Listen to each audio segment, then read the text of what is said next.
I was telling my sons, they were asking me how do I prepare for a speech, and I said I'd like to start with some humor, and I said we're having lunch, and I was trying to think of something to say, and my 6-year-old said that, I got a great food joke, Dad, but you have to promise to use it if I tell you. I said, all right, let's have it.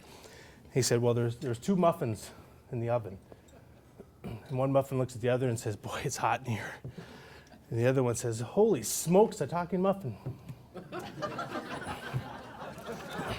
And the second part of the joke is that the word smoke is my insertion into what another word he used. So I'm in the doghouse tonight. The next thing I do is, people have heard me speak. One thing I don't joke about is that we can do the State of the City for Brooklyn Park in 1 minute. If I get next slide, please. It's really simple. When you think about what people really want out of the city and what they really care about, what's important, at the end of the day, in Brooklyn Park, we've had flat taxes for a medium value home for 4 years. It is our intention to continue as long as we can, and see how we can do to manage that. The second thing is job growth. If we have, move back a slide. Sorry. There we go. Jobs at about 12.4% increase over the last 8 quarters. That's tops in the metro. Crime is at a 21-year low, despite having 25,000 more people in our city. To me, that is a 1-minute State of the City that has impact, that people understand.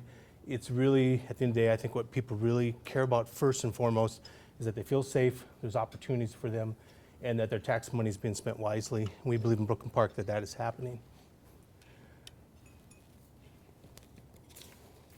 With the flat homeowners taxes, we're also very much aware that, as we try to kind of use that as our metric, that taxes are hitting business owners much harder, that it is the tax burden. 10 years ago, they had this great kind of revamping of the tax structure at the state level to lessen that burden. We are right now back to that same moment we were 10 years ago in how much the taxes hit business owners. We have identified that as a priority as a city for our legislators. I've met with all our legislators and I've told them that is a very important component, that if we continue to have that relying too much on business owners to foot the tax bill, it will hurt in the long run for job growth. It will hurt in the long run for our commercial success, business owners in our state. And so it's important to us. So when I say that the median value home didn't see a tax increase, I know very much well that business owners are seeing increases, and it's important to us that we address that. Next, kind of dive a little deeper on job growth. We have had the last 8 quarters the highest growth rate. It is our intent, and I'll say it right here, it is our intent to be the job growth leader for the entire decade for the Metro. We believe that we have the numbers, the land available, the opportunity, the staff, the people to drive that. This year we had 610 was completed. Next year we're happy with our partnership with the City of Osseo to close off the last light on Highway 169, making the 610 corridor light-free through Brooklyn Park. This year we're also happy to see that the rail line for the Botanic Corridor will drive up through West Broadway to Target, and we believe that kind of transportation network is already starting to be identified by business owners, by large corporations. Is my goal for 610 that we have 50,000 jobs in that corridor. Right now, I think we're probably about 6,000 or 7,000. We believe that we can be the job creation of the North Metro. And we are going to settle for no less than that. That we believe it's not accidental that we're at this moment in time, that by planning, by the grace of the taxpayers who have chosen to invest their money, that we're at the moment where it is time for Brooklyn Park to really start to rise. And we're going to see that in jobs. Next slide.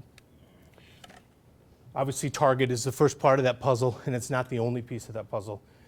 The job growth numbers I told you about do not include the 4,000 Target jobs that will be here in 2014 or 2015. So we already know that what we're doing for job creation does include that. It doesn't include the 200 jobs that will be coming with CarMax in the old Grand Rio site that I think we've all finally agreed a hotel is just not going to work there, and we've decided to revamp that. We've also looked at, just recently, contentiously, we approved a redesign of Menards, which will bring another 150 jobs.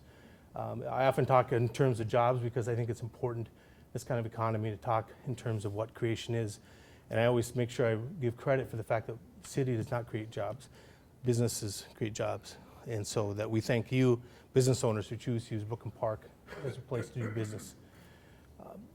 Sometimes I'm in sales half the time. I'm unemployed right now, so I can't say that right now. But I tend to be in sales. And in sales, sometimes you talk about the deals you win, some deals you lose. Sometimes you forget about the deals that you're in, and you forget to recognize that those chances, the fact that you're even at the table to compete. Recently, we were competing for a large pharmaceutical company looking to invest in 2 phases, upwards over $300 million into a site.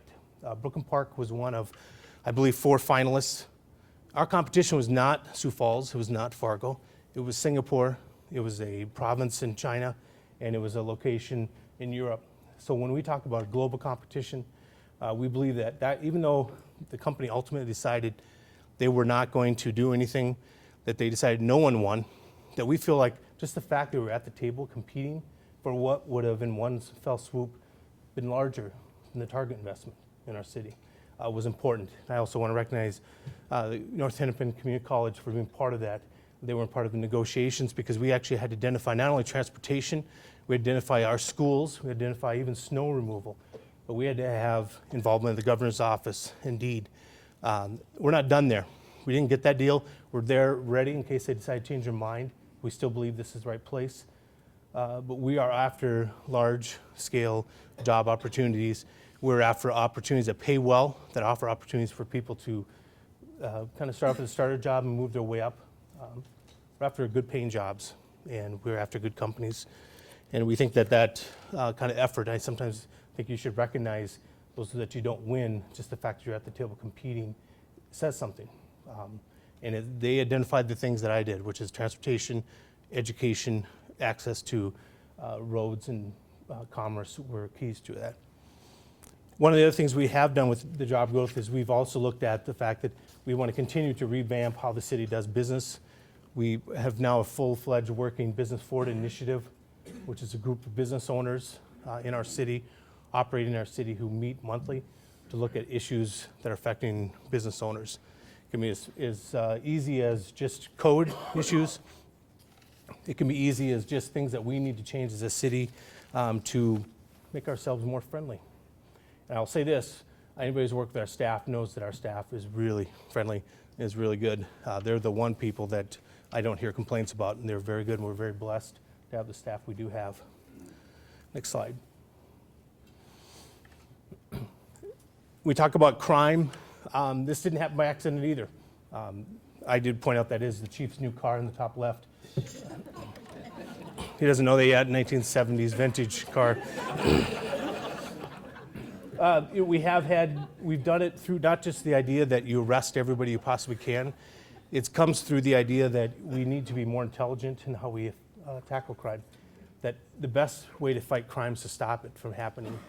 What we've done is we've partnered with our schools. Like think Dr. McGuire, who's here, is one of them, Anoka Hennepin, other school districts, Robbinsdale, who have worked with us quite closely on identifying that kids that lose hope tend to get in trouble. They tend to get in trouble in school. They tend to get in trouble after school. They tend to get in trouble often, and pretty soon you've lost kids. That is bad in 2 ways. One is it's bad because you lose a kid who could be a fully contributing adult, contributing to your society. The second thing is eventually my police department is going to interact with that kid, and that costs us money too. So it's a double effect. So what we try to do is head off crime before it gets there. We've invested in the Zanewood Recreation Center. What we have seen is results, verifiable results, and when we put money into programs that we have seen a 62% increase in the number of kids who are engaged in programming. We've also seen a 39% drop in violent crime among youth. And so that's not an accident. That's by plan. That's by people getting involved.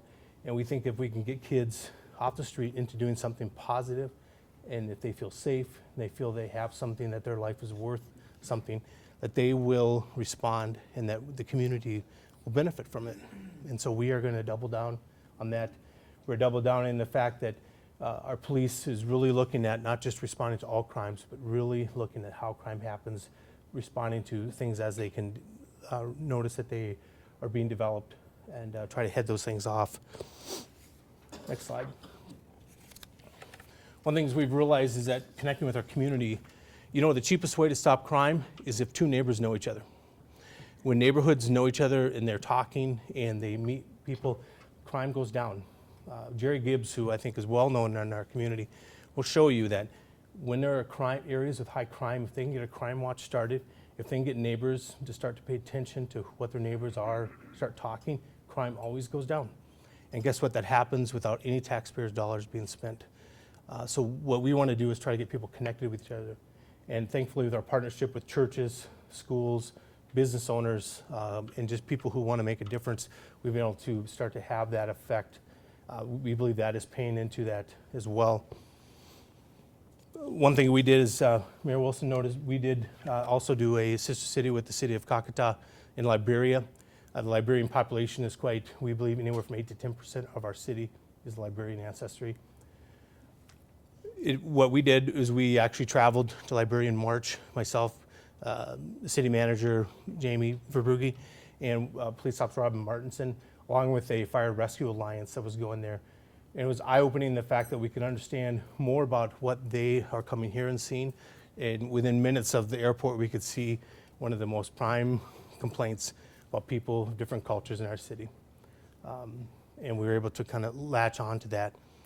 One thing we tried to do is look at different groups. People sometimes think that all we care about is looking at ethnic groups, racial groups. I tell you, if you want a united group of Republicans and Democrats, go to the river and suggest that we do something on the river. And you want to see about homeowners getting riled up and motivated and unified in seconds, that'll happen. And so we've recognized that there are groups that are naturally interested. And so what we're going to try to do is to focus on those groups and provide them support to organize, and so that we can start to use groups as our first line of communication. We are doing it with other groups as well, whether it's schools, youth engagement. And so we're just really trying to take a look at that. And what we have been doing is, if you go next slide, recognizing that we're actually doing pretty good at it, some of this stuff. We're not perfect, but what we're starting to get is national recognition for how we engage. We have a program called Community Engagement Initiative, and we've been asked to speak at numerous national conferences about how do we do things. Because the simple fact is, in I believe 2042, they say this country will become a majority, non-majority. Non-white will be 50%, white will be 50%. Brooklyn Park is already there. And so we have a head start, and we look at that as a good thing. So what we try to do is look at how do we reach out to different new Americans, Americans who've been here for many generations, and to talk to them about how can we better connect with them, because not everybody sees things the same way. Not everybody communicates in the same methods, and not everybody feels the same trust about city government. So we're trying to take a look at how we do that, and we've started to see results in how that we are recognized for those efforts. Last November, I spoke at a national conference, and I was sitting next to the city of Boston and the city of Winston-Salem, and we were talking about how we do things, and it became apparent, as much as we feel like we beat ourselves up and say we need to improve, a lot of other cities out there have got a longer road to path, and we've got a head start on that, and we think that future plays well for us. If I can go back to there we go. So in closing, I kind of end with what I started. As I mentioned before, we do want to be the job center of the North Metro. We do think that we can put 50,000 jobs in the Highway 610 corridor. We do believe that we are going to lead the Metro in job creation this entire decade. That is our goal, and that's what we're going to go after. We are going to try to do our best to keep our taxes low, and we're going to do that through shared services with our neighboring cities. We're going to talk to the City of Maple Grove and City of Osseo when we talk about completing Highway 610, so it's not just a 4-lane road that becomes 2 at a certain point, because that's in the best benefit of all of us, that road is clear through Maple Grove. That benefits them, it benefits Osseo, it benefits Brooklyn Park. It's about that shared services mantra, just not that, but we're all in this together, and that somehow, what happens in one city doesn't affect another is just flat wrong. In crime, even despite our success, We still believe the crime is too high in Brooklyn Park, and we still believe that we are going to continue to work on it. If Chief Davis was standing here, he'd tell you exactly the same thing, and he'd tell you emphatically that he wants to cut crime more. So as much as we've had success, we intend it to be lower, and we're going to work toward that end and until we have those kind of results.